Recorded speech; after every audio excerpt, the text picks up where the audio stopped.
이튿날 요한이 예수께서 자기에게 나아오심을 보고 이르되 보라 세상 죄를 지고 가는 하나님의 어린 양이로다. 내가 전에 말하기를 내 뒤에 오는 사람이 있는데 나보다 앞선 것은 그가 나보다 먼저 계심이라 하는 것이 이 사람을 가리킴이라. 나도 그를 알지 못하였으나 내가 와서 물로 세례를 베푸는 것은 그가 이스라엘에 나타내려 함이라 하니라. 요한이 또 증언하여 이르되 내가 보매 성령이 비둘기같이 하늘로부터 내려와서 그의 위에 머물렀더라. 나도 그를 알지 못하였으나 나를 보내어 물로 세례를 베풀라 하신 그이가 나에게 말씀하시되 성령이 내려서 누구 위에든지 머무는 것을 보거든 그가 곧 성령으로 세례를 베푸는 이인 줄 알라 하셨기에 내가 보고 그가 하나님의 아들이심을 증언하였노라 하니라. 또 이튿날 요한이 자기 제자 중 두 사람과 함께 섰다가 예수께서 거니심을 보고 말하되 보라 하나님의 어린 양이로다. 두 제자가 그의 말을 듣고 예수를 따르거늘 예수께서 돌이켜 그 따르는 것을 보시고 물어 이르시되 무엇을 구하느냐 이르되 랍비여 어디 계시오니이까 하니 예수께서 이르시되 와서 보라. 그러므로 그들이 가서 계신 데를 보고 그날 함께 거하니 때가 10시쯤 되었더라. 요한의 말을 듣고 예수를 따르는 두 사람 중에 하나는 시몬 베드로의 형제 안드레라. 그가 먼저 자기의 형제 시몬을 찾아 말하되 우리가 메시아를 만났다 하고 데리고 예수께로 오니 예수께서 보시고 이르시되 내가 요한의 아들 시몬이니 장차 게바라 하리라 하시니라. 이튿날 예수께서 갈릴리로 나아가려 하시다가 빌립을 만나 이르시되 나를 따르라 하시니 빌립은 안드레와 베드로와 한 동네 벳세다 사람이라.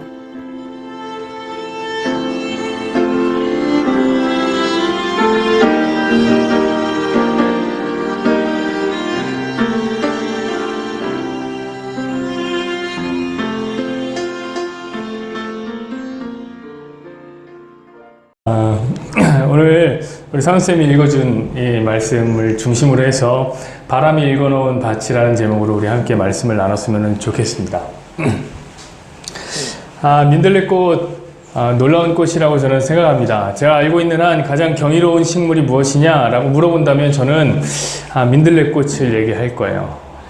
왜냐하면 이 민들레꽃은 어디서든지 피기 때문입니다. 어디서나 펴요. 네? 한번 보시죠. 이 담벼락 밑에 저기 뭐가 있길래 저기 피는지 모르겠습니다. 담벼락 밑에서도 피고요. 자갈밭에서도 핍니다. 아스팔트 갈라진 틈 위에서도 피어나고 저는 심지어 창틈 있죠. 창틀의 창틈에서도 민들레가 피는 것을 봤습니다. 제가 어렸을 때 저희가 살던 동네는 산동네였습니다. 거기 보면 깎아지는 절벽 같은 곳에 집을 지었습니다. 뭐 성은 아닌데 그렇게 지었어요. 한번 넘겨줘 볼래요? 이렇게 집을 지었죠. 왜 그러냐면은 산동네라서 너무 가파르기 때문에 그래요. 땅이 가파르면은 집을 지을 수 없잖아요. 그래서 수평을 맞추려면 어떻게 됩니까? 원래 같으면 땅을 파야 되는데 땅을 팔려면 돈이 너무 많이 드는 거예요. 그래서 땅을 팔 수가 없어서 어떻게 하냐면 거기다가 이제 큰 돌 막 올리고 거기다가 자갈 넣고 모래를 붓고 콘크리트를 부어갖고 수평을 이렇게 맞추는 거예요. 그 다음에 그 위에 집을 지었으니 이렇게 깎아지는 절벽에 성 같은 집이 생긴 겁니다. 도둑은 절대 못 듭니다. 아니 도둑이 들 필요가 없어요. 도둑이 뭐 들 필요가 뭐가 있습니까? 제가 그걸 지나가다가 한참을 저기를 쳐다보았습니다. 왜 그랬냐면은 저기 손이 닿지 않을 저 절벽 꼭대기쯤에 민들레가 피어있는 거예요. 그래서 한참을 바라봤어요. 저기 도대체 어떻게 사람이 민들레를 심었지? 손도 안 닿는데 아무리 생각해도 알 수가 없었습니다. 이것은 제 어린 시절 미스테리였습니다. 나중에 알고 보니까 이 민들레라는 식물이 바람에 의해서 이 수분을 하는 저는 풍매화라는 사실을 나중에 이제 알았어요. 우리가 봄철이 되면 아시지만 흐르듯이 바람이 탁 지나가면 거기를 타고 하얗게 꽃처럼 날아다니는 민들레씨를 여러분들이 본 적이 있을 겁니다. 물론 저 같은 이 비염 환자들한테는 그건 독가루 같은 거지만 그 안에는 생명이 담겨있는 생명의 씨앗입니다. 그 사실을 안 뒤로부터는 저는 이 민들레가 피어 있는 것을 보면 이런 생각을 하게 됩니다. 바람이 불었구나 라는 생각이 들어요. 제 어린 시절 미스터리도 해결됐죠. 저 절벽 위에 생겨있는 그 민들레 왜 나왔을까? 그곳에서 바람이 분 것이겠죠. 저는 오늘 그 바람의 흔적을 한번 쫓아가기를 원합니다. 함께 그 바람의 흔적을 쫓아가시는 여러분들 되기를 부탁드리겠습니다. 29절 말씀을 보시죠. 이튿날 요한이 예수께서 자기에게 나오심을 보고 이르되 보라 세상 죄를 지고 가는 하나님의 어린 양이로다. 오늘 요한은 자신에게 한 걸음 한 걸음 다가오는 예수님을 보고 단번에 그가 이 세상 죄를 지고 가고 있는 어린 양임을 알았습니다. 그가 어떻게 한 번에 예수님을 보고 그것을 알았는지 저한테 묻지 마십시오. 왜냐하면 성경은 거기에 대해서 그 어떤 부연 설명이 없어요. 성경이 말씀하시지 않으면 저도 말할 수 없습니다. 다만 그가 단 한 번에 예수님이 메시아인 것을 알았다는 사실은 분명합니다. 성경에 보면 이렇게 단번에 예수님을 메시아로 받아들인 사람들의 이야기가 나옵니다. 예를 들면 이 누가복음에 나오는 시몬과 같은 사람, 그는 단번에 예수님이 메시아인 것을 알았습니다. 시몬은 이스라엘의 위로를 기다리는 사람이었습니다. 그 사람 자체도 굉장히 유명했지만 그 사람은 유명한 사람의 가족이었어요. 가족. 그의 아버지가 누구였냐면 그 유명한 랍비였던 힐렐이라는 사람이었습니다. 제가 전에 한번 설교할 때 얘기했지만 이 바리새인들이 따르는 두 가지 학파가 있다고 그랬죠. 큰 학파가 하나가 뭐였습니까? 힐렐 학파와 하나는 샴마이 학파라고 얘기했죠. 그 힐렐이 그 시몬의 아버지였습니다. 그리고 그의 아들도 꽤 유명했는데 누구였냐면 가말리엘이었어요. 가말리엘.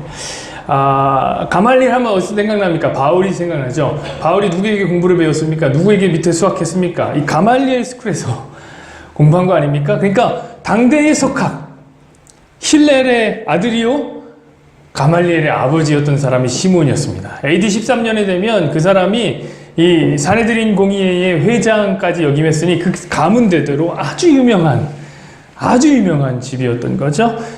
그는 이스라엘의 위로가 오기를 기다렸습니다. 특이한 점이 있었는데 그는 메시아가 오기 전까지는 죽을 수 없다는 성령의 감동을 받습니다. 누가복음 말씀 한번 보시죠. 2장 25절에서 26절이요.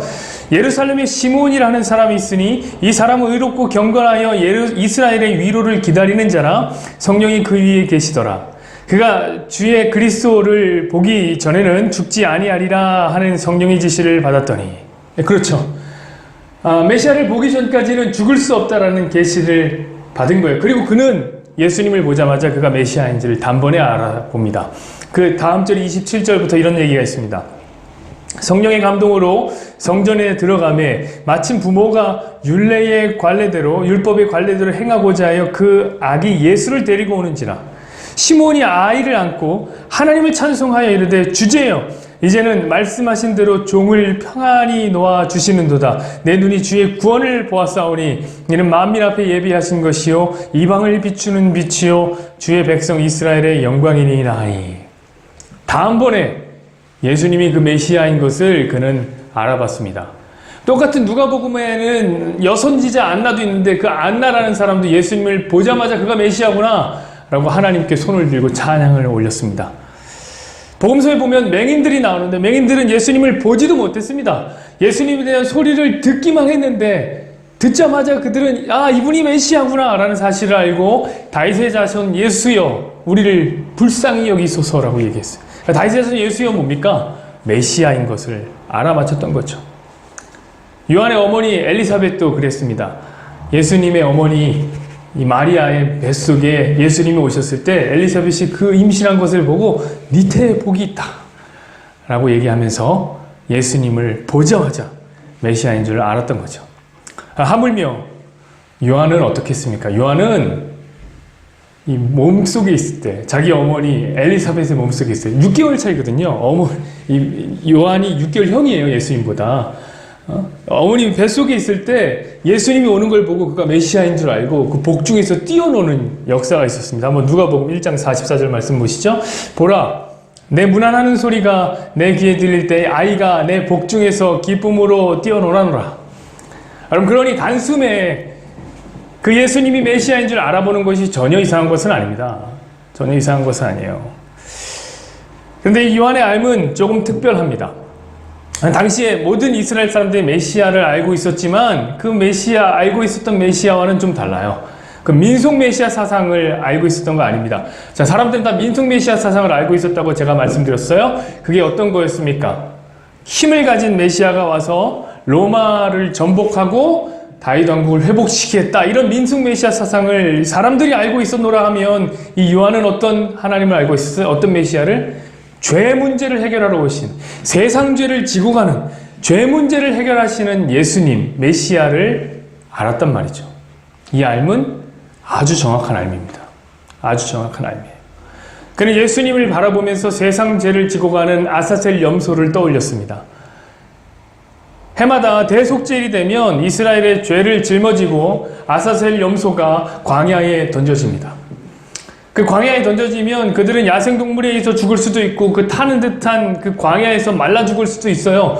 그 고난의 아사셀 염소를 예수님을 보면서 느꼈단 말이에요. 세상 죄를 지고 가는 어린 양을 봐라. 요한은 메시아에게서 고난을 본 겁니다. 다른 사람들은 메시아에서 다 힘을 볼 때에 요한만큼은 메시아에게서 고난을 본 거예요. 정확한 알미죠. 30절도 보시죠. 내가 전에 말하기를 내 뒤에 오는 사람이 있는데 나보다 앞선 것은 그가 나보다 먼저 계심이라 한 것이 이 사람을 가리킴이라. 요한 그 사람은 단 한 번 보고 그리스도의 선제하심까지도 알았어요. 선제, 먼저 계셨다 라는 거죠. 예수님을 한 번 보고 그분이 나보다 먼저 있었다. 심지어 요한은 예수님보다 6개월 형입니다. 6개월 형이에요. 그런데도 나보다 빨리 오신 분이다 라고 얘기를 했어요. 태초 전부터 계셨고 말씀으로 온 세상을 창조하신 예수님을 정확하게 인지했습니다. 어떨게요? 단 한 번 보고 말이죠. 단 한 번 보고. 31절을 보시죠. 나도 그를 알지 못하였으나 내가 와서 물로 세례를 베푸는 것은 그를 이스라엘에 나타내려 함이라 하니라. 여러분, 그는 자신이 원래 그 사람을 알지 못했다라고 얘기했어요. 그럼 예수님이 계신지 몰랐다라고 얘기하는 거예요? 존재를 몰랐다고 얘기하는 건가요? 그건 아니라니까요. 왜냐면 친척형이에요. 6개월 친척형이에요. 얘기 많이 들었겠죠. 하다못해 자기 어머니 그 엘리사벳은 예수님을 보자마자 메시아로 인지한 여자였어요. 그러니까 그 어머니에게 얼마나 많이 예수님에 대해서 들었겠어요. 예수님에 대해서. 그런데 그를 알지 못했다고 하는 거예요. 이 말은 뭐죠? 그가, 내 친척 동생 예수가 메시아인 줄은 알지 못했다는 거죠. 그가 존재하고 있는지를 몰랐다는 게 아니라 메시아인 줄을 몰랐다는 거예요. 그런데 언제 알았어요? 방금 전에 한 거예요. 예수님을 단 한 번 탁 보자마자 메시아인 줄을 깨달았어요. 그리고 그는 이렇게 얘기합니다. 내가 지금껏 살아온 이유, 특별히 저 광야에 나가서 낙타 털옷을 입고 메뚜기와 석청을 먹으면서 이렇게 고생하면서 물로 세례를 주는 이유가 바로 이 메시아 예수를 전하기 위한 일이었구나 라는 사실을 얘기합니다. 이 깨달음은 다시 거듭 말씀드리지만 예수님을 한번 보자마자 일어난 깨달음입니다. 32절부터 한번 보시죠. 34절까지 보겠습니다. 요한이 또 증언하여 이르되 내가 봄에 성령이 비둘기같이 하늘로부터 내려와서 그의 위에 머물렀더라. 나도 그를 알지 못하였으나 나를 보내어 물로 세례를 베풀라 하신 그이가 나에게 말씀하시되 성령이 내려서 누구 위에든지 머무는 것을 보거든 그가 곧 성령으로 베푸는 세례를 베푸신 이인 줄 알라 하셨기에 내가 보고 그 하나님의 아들 이심을 증언하였노라 하니라. 요한은 심지어 예수님에게 세례를 베풀 때에 예수님 위에 성령이 머무는 것을 본 사람이었습니다. 요한이 예수님에게 세례를 베풀 때 그 요단강 근처에는 수없이 많은 사람들이 있었어요. 요한에게 세례를 받고자 수없이 전국에서 많은 사람들이 몰려 있었습니다. 그러나 그곳에서 오직 요한만이 성령이 예수님 위에 머무는 것을 봤습니다. 그것은 요한에게 보다 굳건한 믿음의 확증이 되었습니다. 이미 보았을 때부터 메시아인 줄 알았으나 성령이 그에게 부어지는 걸 보며 그가 하나님의 아들이 분명하구나 하고 증언하기 시작했다고 하잖아요. 35절에 보시죠. 또 이튿날 요한이 자기 제자 중 두 사람과 함께 섰다가 36절이요. 예수께서 건의심을 보이고 말하되 보라 하나님의 어린 양이로다 이렇게 증언하기 시작했습니다. 요한은 자기 제자들에게도 예수님이 메시아다 라는 사실을 전했습니다. 혹자는 이 요한을 보면서 요한의 성품을 칭찬하면서 이런 얘기를 하더라고요. 자신의 제자에게 더 나은 스승이 있다는 것을 소개할 수 있는 스승을 만난 요한의 제자들이 참으로 행운하다. 이런 얘기를 하는 책을 제가 봤어요. 어떻게든 인간을 높이고 싶은 마음을 제가 이해하지 못하는 바는 아니라 오늘의 본문을 보고 요한을 칭찬하는 것은 사실 참으로 무지몽매하다라는 생각이 듭니다. 왜냐하면 오늘 요한이 만난 예수님은 자신에 비해 조금 더 나은 스승을 봤다가 아니에요. 나보다 조금 더 나은 스승이 아니에요. 그 예수님은 그가 그토록 기다렸던 메시아였으며 살아계신 하나님의 아들이었습니다. 비교할 것을 비교해야죠. 만약 그가 예수님을 만났는데, 메시아를 만났는데 예수님을 전하지 않았다면 그것이 오히려 문제지. 메시아를 만난 이상 그는 전하지 않을 수 없었습니다. 여러분, 똑같습니다. 예수님을 전한다고 해서 칭찬을 받을 목사님은 한 분도 없습니다. 예수님을 전하지 않은 목사가 있다면 오히려 고민해 봐야죠. 그분이 메시아인 예수를 만난 것이냐? 라고 고민해 봐야지. 예수님을 전했다고 칭찬받을 목사는 한 사람도 없어요. 여러분, 하나님의 아들, 우리의 구원자 메시아 예수님을 만났는데도 불구하고 여전히 자기의 지혜와 자기의 경험과 인생의 노하우를 설교 시간에 정한다면 저는 그것은 필경 단 한 가지 이유라고 생각하는데, 어떤 내용이냐면 아직 메시아를 못 만난 거예요. 메시아를 만났다면 예수님을 전할 수밖에 없습니다. 37절을 보시죠. 두 제자가 그의 말을 듣고 예수를 따르거늘. 여러분들도 예수님을 따르십시오. 요한을 따르지 말고 예수님을 따르시기를 부탁드립니다. 여러분, 요한의 자리는 빛을 전하는 소리의 자리입니다. 그리고 이제 그 소리에 의해서 빛을 봤다면 여러분, 빛을 따라가야죠. 소리를 버리고. 왜 여전히 소리를 붙잡습니까? 왜 여전히 요한을 붙잡고 살아갑니까? 많은 성도들이 이렇게 얘기해요. 예수님도 너무너무 중요하지만 여전히 삶의 멘토여 영적인 리더인 요한이 필요합니다, 우리에게는. 라고 얘기하는데 그렇게 말하지 마십시오. 여러분, 그게 오늘날 교회 안에 존재하는 샤머니즘이에요. 이런 거 아닙니까? 나는 하나님 잘 모르고 나는 죄도 많고 하니까 하나님과 조금 더 가까워 보이는 요한이라는 목사님이 저 대신 예수님께 말 좀 잘해주세요. 이 얘기 하는 거 아닙니까? 여러분, 아니에요. 목사는 소리예요. 그저 예수님을 전하면 그만이에요.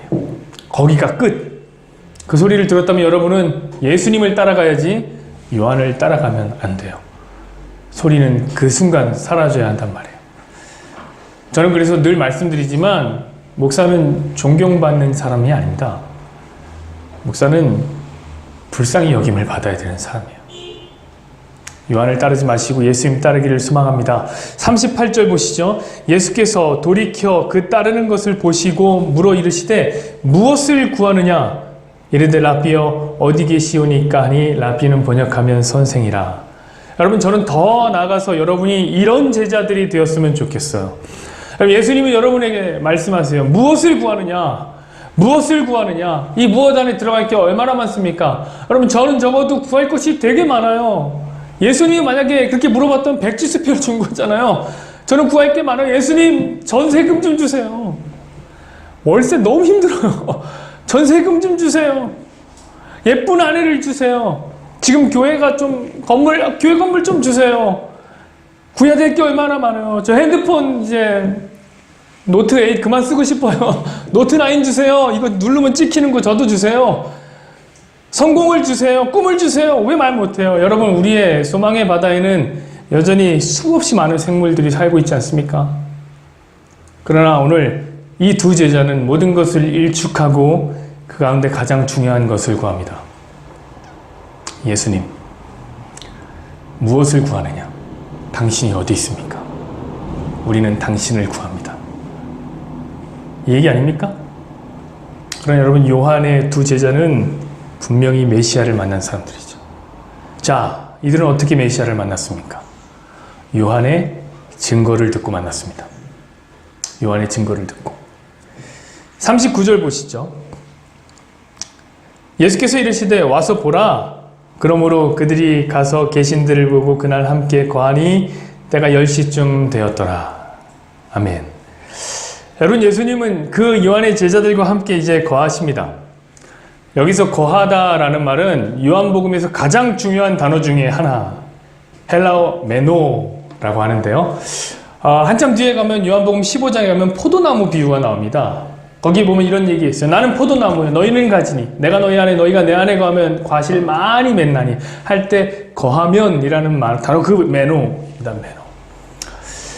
오늘 이렇게 말씀하시는 거예요. 여러분, 우리는 예수님을 따르되 그냥 뒤만 졸졸 따르는 팬의 입장에 머무는 게 아니라는 거예요. 우린 예수님을 따르되 그 예수님과 함께 거하는 거예요. 이 말은 뭐죠? 완전히 하나로 연합되는 거죠. 예수님과 완전히 하나가 되는 거예요. 그 안에 그냥 푹 파묻히는 거예요. 그때 역사가 나타납니다. 어떤 역사가 나타나느냐? 10시쯤의 역사가 나타나는 거예요. 10시쯤. 여러분, 여기 보니까 10시쯤이라고 얘기되어 있네요. 특정한 시간이 기록되어 있습니다. 성경에. 오후 4시쯤 되는 건데요. 이 히브리 문학의 특징 중 하나인데 특별한 사건이 일어나면 그때 시간을 기록하는 거예요. 시간을 기록하는 거예요. 그러니까 이렇게 기록되어 있습니다. 요한의 제자들이 예수님과 함께 했다고 기록을 하고 난 다음에 시간을 기록했다. 이 말은 무엇입니까? 예수님과 함께 할 때 그들에게 특별한 변화가 나타났다. 요한의 제자들에게 특별한 변화가 찾아왔음을 성경이 얘기하고 있는 거예요. 여러분, 그 변화가 무엇인지 정확히는 모르지만 우리가 오늘 불렀던 익숙한 찬양을 통해서 그 변화를 짐작해 볼 수 있을 것 같아요. 이 찬양의 가사 기억하세요? 높은 산이 거친 들이 초막이나 궁궐이나 내 주 예수 모신 곳이 그 어디나 하늘나라. 그들의 삶이 천국이 된 것이 아닐까. 예수님과 함께 했기 때문에. 40절, 41절 보시죠. 요한의 말을 듣고 예수를 따르는 두 사람 중에 하나는 시몬 베드로의 형제 안드레라. 그가 먼저 자기의 형제 시몬을 찾아 말하되 우리가 메시아를 만났다 하고, 메시아는 번역하면 그리스도라. 그러면 성경은 요한의 두 제자 중에 한 사람이 우리가 잘 알고 있는 베드로의 형제 안드레임을 알려주고 있습니다. 그리고 이 요한의 제자 중 한 사람 안드레가 만난 변화를 소개합니다. 그 변화는 어떤 거죠? 그것은 이제 메시아를 전하는 자가 된 거예요. 그는 원래 이 메시아에 대해서 듣는 자, 요한에게 듣는 자였으나 이제 메시아를 만나자 그는 이제 전하는 자가 됩니다. 이것이 우리가 예수님을, 메시아를 만나게 될 때 경험하게 되는 대표적인 변화예요. 대표적인 변화. 이 자리에 안 있지만, 지금 몰디브에 가 있지만 제가 상훈쌤의 이야기를 듣고 얼마나 웃었는지 모릅니다. 상훈쌤이 처음에 이제 아내가 되는 다현자매를 만나러 갔을 때 다현자매가 저한테 얘기를 해주는 거예요. 이 사람이 얼마나 웃겼는지 들어보라고 하면서. 만난 그 순간부터 예수님을 아십니까? 복음을 아십니까? 라고 계속 그 얘기를 하더래요. 그래서 자기가 생각하기에 이거 이단이다. 이런 생각을 했다는 거예요. 그리고 절 이제 다시 만나러 왔잖아요. 절 만나면서 다시 생각한 거예요. 이단의 수배자. 이런 생각을 했다는데, 여러분, 이거예요, 이거. 이게 메시아를 만나게 되면 나타나는 반응이에요. 어떻게 안전해요? 메시아를 만났는데. 42절을 보시죠. 데리고 예수께로 오니 예수께서 보시고 이르시되 네가 요한의 아들 시몬이니 장차 게바라 하리라 하시니라. 게바는 번역하면 베드로라. 여러분, 안드레는 결국에 자신이 만난 메시아에게 자기 형제 베드로를 끌고 옵니다. 예수님은 베드로를 보고 그리고 그의 앞날을 말씀하시는 거예요. 네 이름이 바뀔 거야 라고 얘기하신 거예요. 여러분, 이 본문은 너무너무 중요한 본문이에요. 왜냐하면 이 본문을 통해서 어떤 일이 일어나면 시간이 확증되는데 과거와 현재, 미래가 완전해집니다. 과거와 현재와 미래가 모두 예수님의 통치 안에 있음을 밝혀주는 본문이에요. 여러분, 요한은 어떤 얘기를 했습니까? 예수님은 선지하신 분이다. 예수님은 원래 계셨던 분이다. 과거부터 계셨던 분이다라고 밝히고 있습니다. 요한의 두 제자는 어땠나요? 예수님과 함께 현재 거하고 있음을 얘기하고 있습니다. 그리고 이제 예수님은 베드로의 이야기를 통해서 미래 역시 그분의 통치 가운데 있는 것이다라는 걸 밝혀주시는 거예요. 자, 시간의 모든 영역이 다 예수님의 통치 아래 있다. 그리고 예수님은 시간 속에서 자기 백성들을 찾아내기 시작하는데 모든 방법을 동원해서 찾아내십니다. 43절 보시죠. 이튿날 예수께서 갈릴리로 나가려고 하시다가 빌립을 만나 이르시되 나를 따르라 하시니, 여러분, 예수님은 빌립을 만나 뭐라고 얘기합니까? 나를 따르라 라고 그를 끌어당겼습니다. 자, 오늘 본문에서 이제 네 종류의 사람이 나오게 되는데, 여러분 혹시 그 네 종류의 사람들이 전부 다 다른 부르심을 받고 있다는 사실을 눈치챘나요? 눈치챘으면 제대로 성경을 읽은 거예요. 요한은 어떻게 메시아를 만났나요? 직접 보고 만난 거예요. 자기가 보고 예수님인 줄 알았어요. 메시아인 줄 알았어요. 두 제자는 어땠나요? 요한의 증거를 듣고 알았어요. 선지자의 증거를 듣고 알았습니다. 자, 베드로는 어땠나요? 형제의 증거를 듣고 알았어요. 형제의. 빌립은 어땠나요? 예수님이 가서 직접 불러버렸어요. 다 다른 거예요. 여러분, 이게 복음의 능력이에요. 제가 지난주에도 말씀드리지 않습니까? 복음 자체가 힘이 있어서 그 복음이 스스로 전하여진다. 우리의 소리는 아무런 영향력이 없는 광야에 외치는 소리지만 복음이 힘이 있어서 전하여진다. 여러분, 복음은 시간의 모든 영역 속에서 모든 방법으로 자기 백성들을 찾아내기 시작합니다. 찾아내기 시작해. 그곳이 어디든지 어떤 상황이든지 상관없어요. 거기가 광야입니까? 거기가 바닷가입니까? 도시입니까? 성전입니까? 상관없이 복음은 찾아가서 건져내십니다. 그가 누구든지 상관없어요. 그가 제사장의 아들입니까? 그가 왕족입니까? 그가 맹인입니까? 그가 어부입니까? 상관없어요. 찾아가시는 거예요. 택함을 받은 하나님의 백성이 있는 곳이라면 복음은 찾아가요. 마치 바람이 불듯이 말입니다. 요한복음 3장 8절을 보시죠. 바람이 임의로 불매 네가 그 소리는 들어도 어디서 와서 어디로 가는지 알지 못하나니 성령으로 난 사람도 다 그러하니라. 여러분, 그렇게 성령이 불매 자기 백성들이 찾아지는 거예요. 찾아지는 거예요. 저는 오늘 제 고백을 하면서 마무리를 하기 원합니다. 제가 만난 예수님 너무 강력해서 여기서도 제가 여러 번 증거해서 듣고 있는 사람도 있겠지만 못 들은 분들이 있으니까 한 번 더 들어도 괜찮을 거라 생각이 듭니다. 저는 5살 때 처음 교회를 갔어요. 부모님, 어머니 따라서 갔죠. 이상하게 우리 예수님 그런 분이 아닌데 예수님 믿고 우리가 엄청 잘 살기 시작했습니다.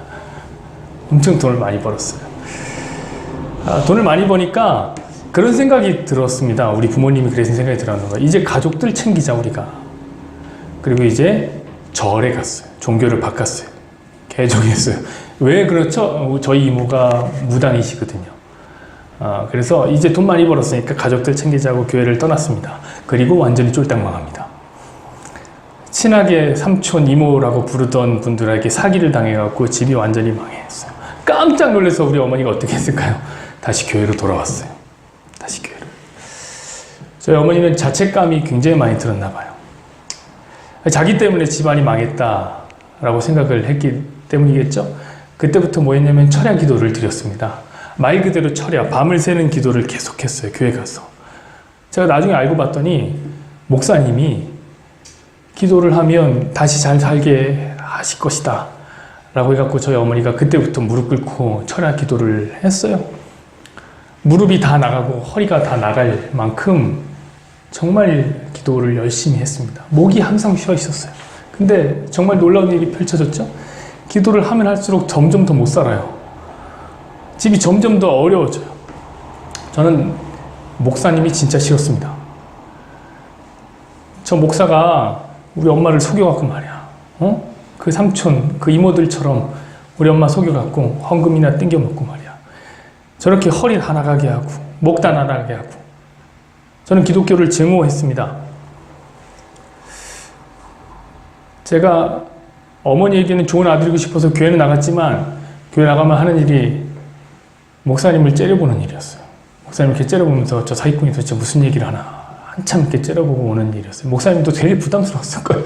이 앞에서 새까만 애가 자꾸 째려보고 있는, 얼마나 부담스러웠을까. 저는 진짜 아무런 소망이 없이 살았어요. 얘기했지만 좀도둑질이나 하고 자전거나 훔치고 애들 돈이나 뺏고 빈집 가서 나쁜 짓은 진짜 숱하게 많이 하면서 살았습니다. 그런데 제가 다니는 그 교회에서 이상한 일이 일어났습니다. 어떤 일이 일어났냐면, 원래 학생회가 중고등부가 하나 있는데 고등부와 중등부를 나누기로 결정한 거예요. 그러니까 이제 원래는 고등부에만 회장이 있었는데, 고등부 형들만 회장이 있었는데 나누니까 이제 중등부에도 회장이 필요했던 거예요. 그래서 후보를 이제 올리는데, 공천하는데 그만 제 이름이 올라가 버린 겁니다. 제가 하는 건 뭐였습니까? 목사님 째려보는 것밖에 없었는데 제 이름이 올라간 거예요. 다행히 감사하게 그때 함께 경선에 올라가는 데가 장로님 아들이 하나 있었습니다. 그래서 저는 그 친구가 될 거라는 것을 확신하면서 있었어요. 그런데 제가 뽑혔어요. 너무너무 놀래갖고 나중에 제가 물어봤습니다, 애들한테. 야, 내가 왜 뽑혔냐? 라고 물어봤더니 애들이 한결같이 뭐라고 얘기하냐면, 다 너를 안 뽑을 것 같아갖고 자기가 뽑아줬다는 거예요. 그게 많아서 제가 뽑힌 거예요. 정말 이상했습니다. 저는 그 결과 책임감 때문에, 내가 회장이니까 한 번도 안 가던 수련회를 가게 됐습니다. 정말 지옥 같았습니다, 그 수련회. 첫날 목사님 설교를 한데 막 2시간, 3시간 하고 축도하러 올라와서 1시간 축도하고 내려가고요. 막 미치겠는 거, 너무 힘든 거예요. 그리고 끝나고 나서 그 밤에 사람들끼리 모여서 좁은 방에 모였는데, 그때 혈기왕성한 중학생 아닙니까? 양말은 또 하나밖에 안 가져가고 발냄새가 엄청 나는데, 그거 너무 지옥 같은 거예요. 빨리 이게 지나갔으면 좋겠어. 지나갔으면 좋겠어. 둘째 날 새벽이 되었습니다. 새벽에 왜 이렇게 아침 일찍 깨우는지, 아침에 가서 앉아있는데 계속 졸았죠. 근데 기도 시간에 목사님이 갑자기 찬양을 하는데 기도를 다 끊어버리더니, 그 목사님이 애들한테 얘기하는 거예요. 니들이 무슨 기도를 해? 니들이 무슨 기도할 줄 안다고 말이야. 그냥 니들이 죄 지은 거를 쭉 그냥 고백해, 하나님 앞에. 제가 졸다가 죄를 지은 걸 고백하는 얘기를 듣고 번쩍했습니다. 왜냐면 제가 죄 지은 또 자신이 있었거든요. 많이 지어갖고, 그래, 이거는 괜찮겠다 해서 죄를 고백하기 시작했어요. 죄를 쭉 그냥 고백하기 시작했어요. 그날 제가 제일 오래 남아있었던 거 아닙니까? 근데 제가 죄를 고백하다 보니까 뭔가 확신해졌는데, 그건 뭐냐면, 내가 죄인이구나 라는 사실이 확실했어요. 그러면서 그 전까지 제가 목사님을 째려보면서 들어왔던, 그 전까지 들리지도 않았는데 계속 듣긴 했는데, 그 복음이 하나의 맥을 이루는데, 필름처럼 하나로 연결이 축 되는데, 나는 죄인이었는데 나 같은 죄인을 위해서 예수님이 이 땅에 오셨고, 예수님 나 대신 십자가 지셔서 내가 살았구나 라는 이 복음이 확실하게 제 안에 다가왔어요. 저는 180도로 바뀌었습니다. 나중에 저는 저에게 일어난 일이 너무 이상해서 당시에 저를 담당했던 전도사님에게 물어봤어요. 그분이 이제 목사님 되신 다음에 그냥 물어봤어요. 그때요, 목사님 혹시 기억하세요? 저 왜 후보를 올렸어요? 저 왜 후보를 올렸어요? 도무지 이해가 안 가네요. 라고 물어보자 그 목사님이 저한테 하신 말씀이 저는 굉장히 충격적이었어요. 그냥 무슨 사역을 그런 식으로 합니까? 그냥 저를 올렸대요. 저는 도무지 이해가 안 갔습니다. 근데 이제 이해돼요. 이제 이해돼요. 제 인생에 바람이 불었던 거예요. 서정주라는 시인은 자기 시 자화상이라는 시에서 이런 얘기했습니다. 나를 키운 것에 8알은 바람이다 라고 얘기했지만 저는 아니에요. 저는 지금이라도 고백하면 나를 살린 건 18이에요. 8알이라니. 18이 바람이었어요. 바람이 불어서 저는 살았어요. 아무 소망 없이 빈 동네, 저 산동네 빈집이나 쫓아다니면서 살았던 양아치가 바람이 불어서 산 것입니다. 44절을 보시죠. 빌립은 안드레와 베드로와 한 동네 베세다 사람이라. 여러분, 이 베세다라는 지역은 어디냐면 갈릴리 건너편에 있는 광야예요. 뒤에 보면 아시겠지만 이제 오병이어 사건이 일어난 장소가 이 자리입니다. 이 자리는 어부들이나 사는 곳이에요. 부자, 돈 많은 사람, 학자들은 이 동네 안 살아요. 왜냐면 그곳은 가버나움이라는 도시, 거대한 도시, 한 부속 도시였기 때문에 그래요. 마치 경기도의 하남시 이런 겁니다. 이런 거예요. 그 가버나움이라는 곳은 로마군 주둔지가 있었던 거예요. 그러나 자연스럽게 어떻게 될까요? 그 안에 혼혈인들이 많이 태어났죠. 혼혈인. 단일 민족임을 자랑하는 이스라엘에게서 그런 도시는 완전히 천대받는 도시예요. 우리도 그렇잖아요. 이태원 그런 거 아닙니까? 이태원 달을 이자 아이벨 태자 그래서 다른 아이를 뵀다라는 거에서 어원이 왔잖아요. 네? 똑같습니다. 미아리라든지 청량리라든지 왜 그런 것을 우리가 무시했습니까? 그 뭐 튀기라고 부르면서 혼혈인들이 거기 많이 태어났기 때문 아니에요? 바로 그런 도시예요. 이스라엘의 종교 지도자들이나 선생들은 그곳에 가기를 꺼려했습니다. 아예 안 가요. 그래서 그 지역에 가버나움이 붙어있는 나사렛을 가리켜서 이렇게 얘기하지 않습니까? 나사렛에 무슨 선한 게 나겠느냐? 그만큼 천대받는 도시였어요. 그런데 그 자리에 예수님은 생명의 복음을 심으셨습니다. 복음의 바람이 천하디천한 베세다 그 바닷가 지역에 분 것입니다. 마치 산동네 깎아지는 그 절벽 위 꼭대기에 바람이 불어서 민들레가 나온 것처럼 산동네 절벽집에 살던 가난하고 소망 없고 비참했던 저라는 한 남자에게 불었던 것처럼 복음의 바람이 불었던 것이죠. 오늘 이 자리는 어떻습니까? 여러분은 어떻게 예수님을 만났습니까? 어디서 만났습니까? 저는 알지 못합니다. 저는 알지 못해요.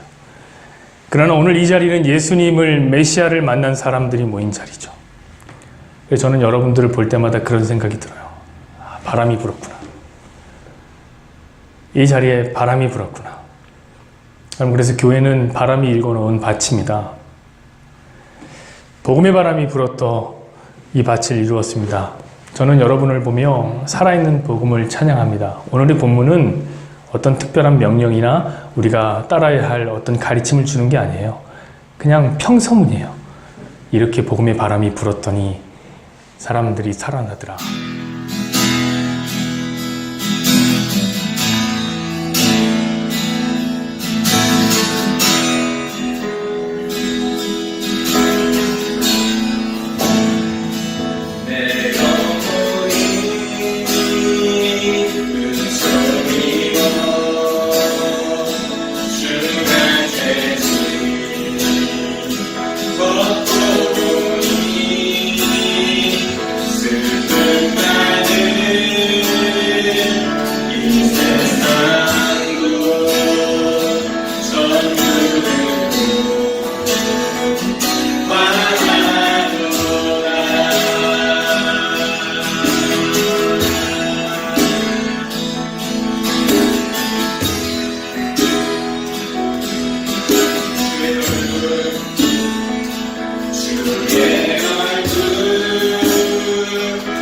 예수